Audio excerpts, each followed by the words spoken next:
Hi అండి. Welcome to అమూల్య మంత్రి Telugu audio stories. ఈరోజు మనం వినబోయే స్టోరీ అందాల పరంజిబమ్మ నా ప్రేసకి పార్ట్ 9. ఈ స్టోరీలోకి వెళ్ళబోయే ముందు మన ఛానల్ని సబ్స్క్రైబ్ చేసుకోండి. అలాగే కథ నచ్చితే ప్లీజ్ లైక్ చేసి కామెంట్ చేయండి. ఇక కథలోకి వెళ్ళిపోదామా.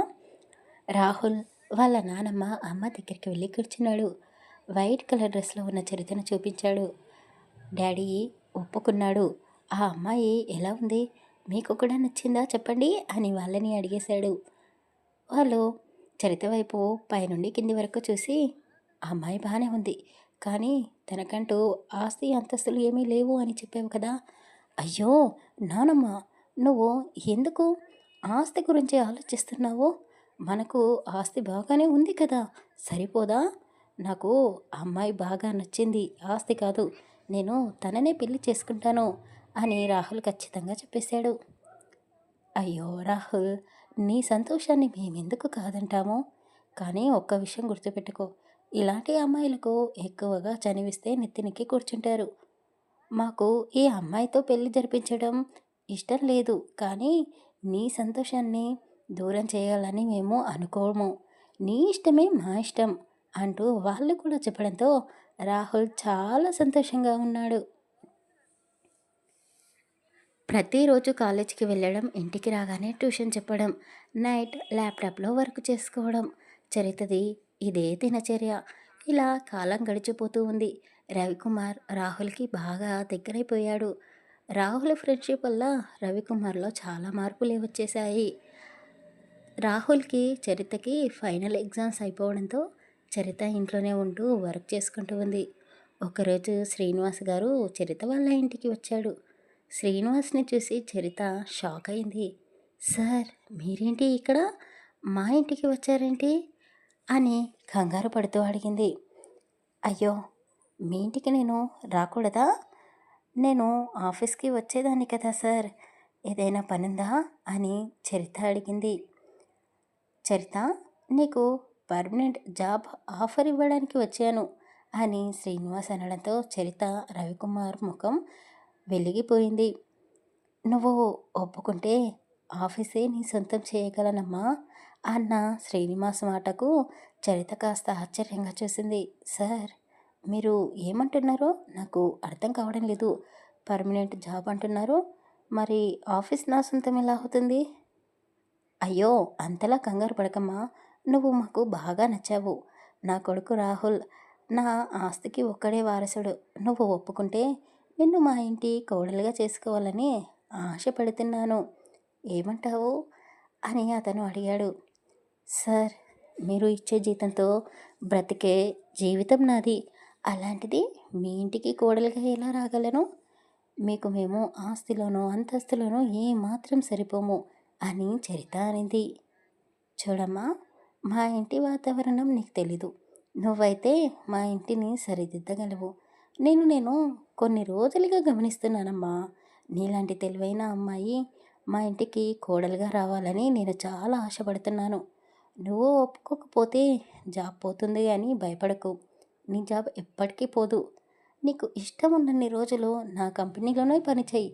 కానీ నేను చెప్పిన దాని గురించి కూడా ఒక్కసారి మనసు పెట్టి ఆలోచించు. నీ తండ్రిలా చెప్తున్నాను. నీ జీవితం, నీ తమ్ముడు రవికుమార్ జీవితం బాగుంటుంది. మీరు ఇప్పుడు ఎలాంటి పరిస్థితుల్లో ఉన్నారో నాకు బాగా తెలుసు. నువ్వు కోడలిగా వచ్చినా నేను మాత్రం నిన్ను కూతురులాగానే చూసుకుంటాను అని శ్రీనివాస్ చెప్పేసి అక్కడి నుండి వెళ్ళిపోయాడు. అక్క, ఏం ఆలోచిస్తున్నావు అని రవికుమార్ అడిగాడు. దేని గురించిరా? అదే, ఆ సార్ చెప్పాడు కదా నీకు ఆ రాహుల్కి పెళ్ళి అని, దాని గురించి. రేయ్, ఏం మాట్లాడుతున్నావురా? నాకు తెలుసు ఆ రాహుల్ ఎలాంటివాడో.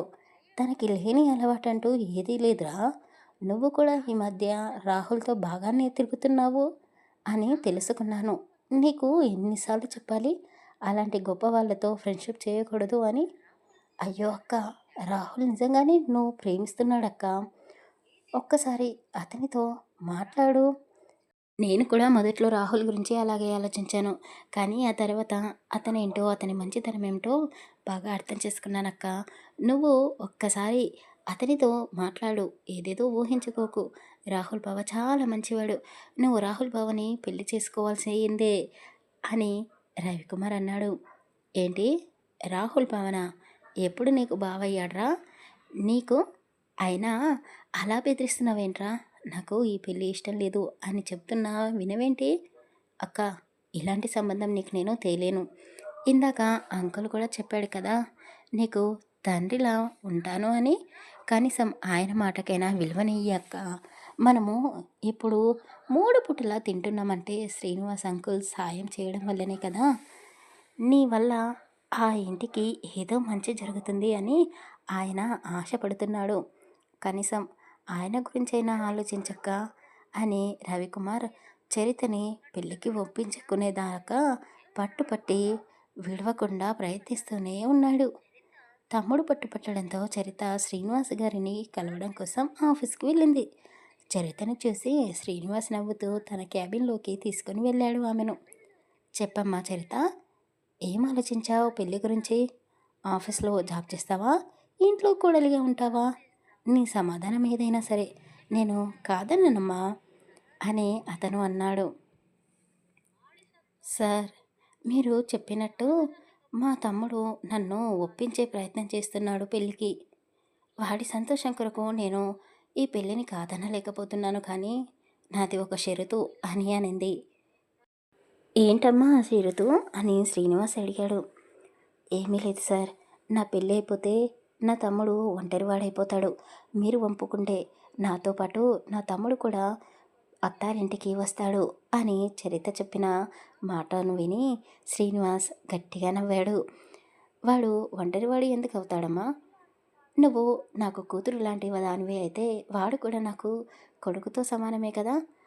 మరి కొడుకుని ఒంటరిగా వదిలేస్తాడా తండ్రి అని అతను అడగానే చరిత చాలా సంతోషపడిపోయింది. అప్పుడే చెప్పాను కదా మీ ఇద్దరి బాధ్యత నాది అని. నువ్వు ఏం కంగారు పడకమ్మా. నా కొడుకు జీవితాన్ని నువ్వు చక్కబెట్టు, అది చాలు అని శ్రీనివాస్ చరితకై చేతులు పట్టుకొని అడిగాడు. చరిత పెళ్ళికి ఒప్పుకోవడంతో ఇక వాళ్ళిద్దరికీ పెళ్ళికి ముహూర్తం పెట్టించాడు అతను. కానీ కృష్ణవేణికి పద్మజ గారికి మాత్రం చరిత అంటే అస్సలు ఇష్టం లేదు. తనని సూటిపోటి మాటలు అంటూ తన మనసును బాధ పెడుతూనే ఉన్నారు. చరిత ఎవరికీ చెప్పుకోలేక తనలో తానే బాధపడుతూ ఉంది. పెళ్లి రోజు రానే వచ్చింది. రాహుల్ చాలా సంతోషంగా ఉన్నాడు. చరిత మెడలో 3 ముళ్ళు వేశాడు. తమ్ముడి సంతోషం కోసం నేను ఈ పెళ్ళికి ఒప్పుకున్నాను. నా జీవితం బాగుండేలా చూడు దేవుడా అంటూ మనసులోనే దేవుడిని కోరుకుంటూ ఉంది చరిత. పెళ్లి తంతు పూర్తయింది. వచ్చిన బంధువులందరూ వెళ్ళిపోయారు. చరిత ముఖంలో టెన్షన్ మొదలైంది. ఆమె రాహుల్ గదిలోకి పాల గ్లాస్తో వెళ్ళింది. చరిత రావడం చూసి రాహుల్ నవ్వుతూ తన దగ్గరికి వెళ్ళాడు. చరిత రాహుల్ని చూస్తూ ఉంది. ఏంటి అలా చేస్తున్నావు? అసలు నీతో ఒక్కసారి కూడా మాట్లాడలేదు నేను. మరి అలాంటిది నువ్వు నన్నెలా పెళ్లి చేసుకున్నావు అని రాహుల్ అడగడంతో చరిత ముఖంలో ఆ కాస్త నవ్వు కూడా మాయమైపోయింది. చరిత మౌనంగా ఉండడంతో ఏంటి, ఎందుకు నన్ను పెళ్లి చేసుకున్నావో నేను చెప్పనా? నా దగ్గర డబ్బుంది, నీ దగ్గర అందం ఉంది. నీ అందం నన్ను కట్టిపడేసింది, నా డబ్బు నీకు అవసరం. అందుకే మన ఇద్దరికీ ఇలా పెళ్ళి కుదిరిపోయింది అని రాహుల్ అనడంతో చరితకి ఏడుపు ఆగడం లేదు. రాహుల్, ఎందుకలా మాట్లాడుతున్నావు? నువ్వు నన్ను ప్రేమించావు అని మా తమ్ముడు చెప్పాడు. శ్రీనివాస్ సార్ కూడా నీ గురించి ఎంతో గొప్పగా చెప్పాడు. మరి ఇప్పుడు ఎందుకు ఇలా మాట్లాడుతున్నావు అని చరిత ఏడుస్తున్న గొంతుతోనే అడిగింది. చరిత అన్న మాటలకి రాహుల్ గట్టిగా నవ్వేశాడు. అయ్యో చరిత, నీ తమ్ముడు ఒక అమాయకుడు. నాకు నువ్వు కావాలి అనిపించింది, కానీ నీతో అంత ఈజీ కాదు కదా అని అందరూ అనే మాటలు విని ఏమో అనుకున్నాను. కానీ ఎంత ట్రై చేసినా నువ్వు నా వైపు కన్నెత్తి కూడా చూడలేదు. వాళ్ళందరూ అన్నట్టుగానే నువ్వు కూడా మొండిగానే ఉన్నావు. అప్పుడే మా ఇంట్లో కూడా నాకు పెళ్లి సంబంధాలు చూస్తున్నారు. నాకు తెలియని ఆ అమ్మాయిని పెళ్లి చేసుకోవడం కంటే నాకు నచ్చిన ఆ అమ్మాయిని పెళ్లి చేసుకోవాలి అని నీ వెంట పడ్డాను. మా నాన్నకి చెప్పాను. అతను నీతో నా పెళ్లి జరిపించేశాడు. అని అతను చెప్పాడు. నేను మారినట్టుగా నటిస్తే మా డాడీ అది నిజమనుకొని నిన్ను పెళ్ళికి ఒప్పించాడు. ఏదో కుక్కపిల్లకు బిస్కెట్లు వేసినట్టు మీ తమ్ముడికి కూడా నేను 4 ప్రేమ మాటలు చెప్పాను. అంతే. వాడు కూడా బాగానే ప్రయత్నం చేశాడు నిన్ను పెళ్ళికి ఒప్పించడానికి. ఇప్పుడు నువ్వు నా సొంతం. నాకు మాత్రమే సొంతం. ఆ రోజు నేను లవ్ లెటర్ పంపిస్తే చదవకుండానే చించేశావు. మా ఫ్రెండ్స్ అందరి ముందు నా పరువు పోయింది. కానీ ఇప్పుడు చూడు, వాళ్ళు కూడా ఊహించలేదు నీతో నా పెళ్లి జరుగుతుంది అని అంటూ రాహుల్ వెకిలిగా నవ్వుతూ ఉన్నాడు. రాహుల్ అనే ప్రతి మాటకు చరితకు కన్నీళ్లు ఆగడం లేదు. ఏయ్, అలా ఏడవకు.